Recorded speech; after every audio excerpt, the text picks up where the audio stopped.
A toothache is pain that you feel in or around your tooth. Most often, toothache pain is a sign that there's something wrong with your tooth or gums. Sometimes, however, toothache pain is referred pain. That means the pain is caused by a problem elsewhere in your body. You should never ignore toothaches. Toothaches caused by tooth decay can get worse if left untreated.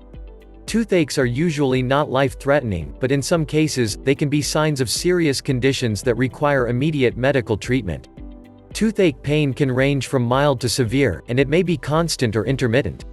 You may feel throbbing pain or swelling in or around your tooth or gum, fever, sharp pain when you touch your tooth or bite down, tenderness and achiness in or around your tooth, painful sensitivity in your tooth in response to hot or cold foods and drinks, burning or shock-like pain, which is uncommon.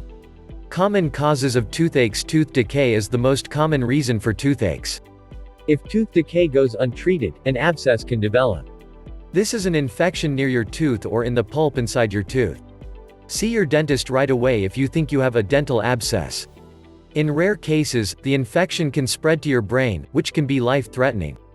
A toothache can also be caused by an impacted tooth. This happens when one of your teeth, usually a wisdom tooth, is stuck in your gum tissue or bone. As a result, it can't erupt or grow in.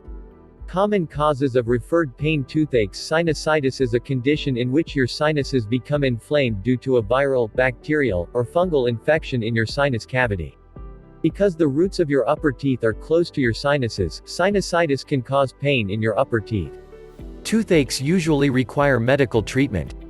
Home treatment may temporarily relieve your pain while you wait for your dentist or doctor's appointment. Most people go to a dentist for a toothache, since most toothaches are caused by problems with your teeth. Your dentist will use X-rays and a physical exam of your teeth to detect tooth decay or other dental problems. And they may give you pain medication and antibiotics to treat an infection. If your toothache is due to tooth decay, your dentist will remove the decay with a drill and fill the space with dental materials. An impacted tooth may require surgical removal. Sinusitis treatment. Your doctor may treat sinusitis with antibiotics or decongestant medications. In rare cases, you may need to undergo surgery to open your nasal passages. In this case, your doctor will refer you to a specialist. Home treatment. Things that may help temporarily relieve your tooth pain include over-the-counter (OTC) pain medication, such as aspirin. OTC topical dental pain medication, such as benzocaine, Anbesol, Oragel. OTC decongestants, such as pseudoephedrine, Sudafed, if your pain is due to sinus congestion. Clove oil applied to your aching tooth. If you like the video, give it a thumbs up and share it with your friends. And for more interesting videos, subscribe to the channel.